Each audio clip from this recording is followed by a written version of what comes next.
दीपावली को अपने पूरे परिवार के साथ मनाने के गहरे मायने हैं।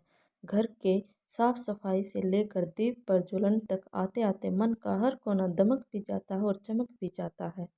सिमरन के लिए इस बार की दीपावली बहुत ही खास है क्योंकि अपने ससुराल में उसकी यह पहली दीपावली है। अब तक सिमरन अपने पति सुरेश के अलावा ससुराल में किसी भी सदस्य के संग ठीक तरह से तालमेल बिठा नहीं पाई है।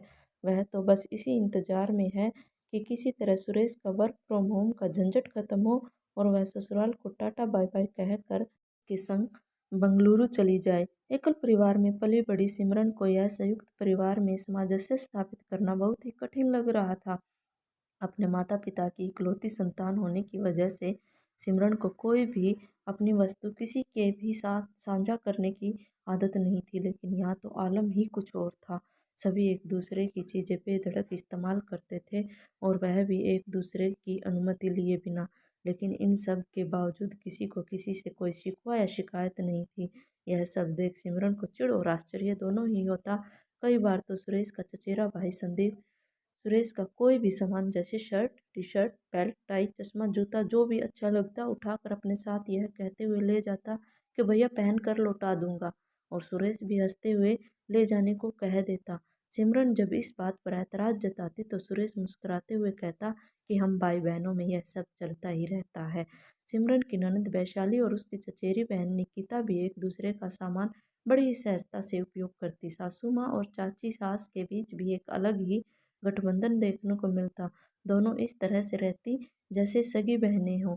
यदि कोई नया व्यक्ति घर में आ जाता तो उसके लिए समझ पाना अत्यंत कठिन हो जाता था कि चारों भाई बहनों में से कौन किसकी कोख से जन्मा है। सब भाई बहन सिमरन की सासू माँ को माँ बुलाते और उसकी चाची सास को छोटी माँ। सिमरन के लिए यह सब अजीब था। वह अपने चाचा चाची और चचेरे भाई बहनों के इतना करीब नहीं थी। एक ही शहर में होने के बावजूद सिमरन इन सभी से किसी पारिवारिक आयोजन या फिर तीज त्योहार पर ही मिला करती थी। समय का पहिया घूम रहा था और सिमरन को अपने ससुराल से निकलने की जल्दी थी। इसी बीच दीपावली के एक सप्ताह पूर्व घर के मुखिया चंद्रावती देवी यानी सिमरन की दादी सास ने कहा कि सभी अपने अपने कमरों की सफाई करेंगे और सफाई करने में एक दूसरे का सहयोग भी करेंगे। यह सुनते ही वैशाली और निकिता खुशी होते हुए बोली, ओके दादी, हम दोनों तो तैयार हैं, हमें तो दीपावली की सफाई करने में बहुत मजा आता है। सिमरन के लिए वैशाली और निकिता का इस तरह कमरों की सफाई को लेकर अति उत्साहित होना समझ से परे था। भला किसी को सफाई करके ऐसा क्या मिल जाता होगा जिसके लिए यह दोनों इतना खुश हो रही हैं। तभी सिमरन की ओर देखते हुए वैशाली बोली, भाभी आप चिंता मत करिए, मैं और निकिता आपके कमरे की सफाई करने में मदद करेंगे। वैशाली के ऐसा कहने पर सिमरन बेमन से मुस्कुरा दी। दूसरे ही दिन से कमरों की सफाई शुरू हो गई। वैशाली और निकिता केवल कमरा ही नहीं, अलमारी भी साझा किया करती थी। सिमरन नहीं चाहते हुए भी दोनों बहनों के संग सफाई में हाथ बटाने लगी और भीतर ही भीतर ऐसा सोचकर कुढ़ती रही कि जो काम हर घर पर करने वाली गृह सहायिका से कुछ रुपए देकर कराया जा सकता है, उसके लिए दादी ने घर के सभी सदस्यों को क्यों इंगेज कर रखा है। उसकी मम्मी तो पूरे घर की साफ सफाई गृह सहायिका से ही करवा लेती है। कमरे की साफ सफाई करते वक्त जो पुराना सामान मिलता, वैशाली और निकिता उस सामान से जुड़े किस्से याद करती, सिमरन को बताती और खुश होती। दोनों बहनें उस बीते हुए समय में लौट जाती।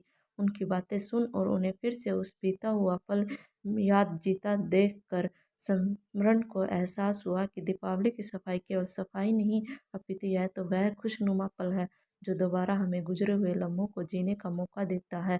अब बारी थी घर की मिठाइयाँ व पकवान बनाने की। सिमरन का मन फिर शंकाओं से भर गया। वह विचार करने लगी कि जब बाजार में हर तरह की मिठाइयाँ उपलब्ध हैं तो घर पर बनाकर वक्त बर्बाद करने का क्या मतलब। उसकी मम्मी तो हर चीज़ त्योहार में अपने ऑफिस से लौटते वक्त बाजार से कई तरह की मिठाइयाँ ले आया करती थी। सिमरन अपने सवालों के जवाब तलाश ही रही थी कि उसकी सासू माँ ने उसे रसोई घर में बुला लिया। जब वह किचन में पहुंची तो उसने देखा कि पूरा परिवार वहीं बैठा हुआ है। यहाँ तक कि उसके ससुर, चाचा ससुर और देवर भी वहीं बैठे हैं और पकवान बनाने में मदद कर रहे हैं। सिमरन को बहुत आश्चर्य हुआ। थोड़ी देर अनमने मन से बैठे रहने के पश्चात सिमरन ने महसूस किया कि पूरे घर का माहौल कितना खुशगवार हो गया है।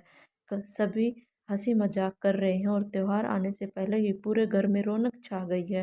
धीरे धीरे सिमरन को सब समझ आने लग गया। यह भी समझ गई त्योहारों का सही आनंद परिवार के संग मिलजुल कर काम करने में ही आता है। अपनों के संग अपनी वस्तुएं बांटने का अर्थ अपना प्यार, अपनी भावनाओं को समझना है और अपने रिश्ते की डोर को मजबूत करना होता है। अब सिमरन के मन में ना कोई चिढ़ थी और ना ही कोई दुविधा। वह दिन भी आ गया जिस दिन दीपावली थी। उस दिन सिमरन सबू से ही सबके संग दीपावली पूजन की तैयारी में जुटी रही।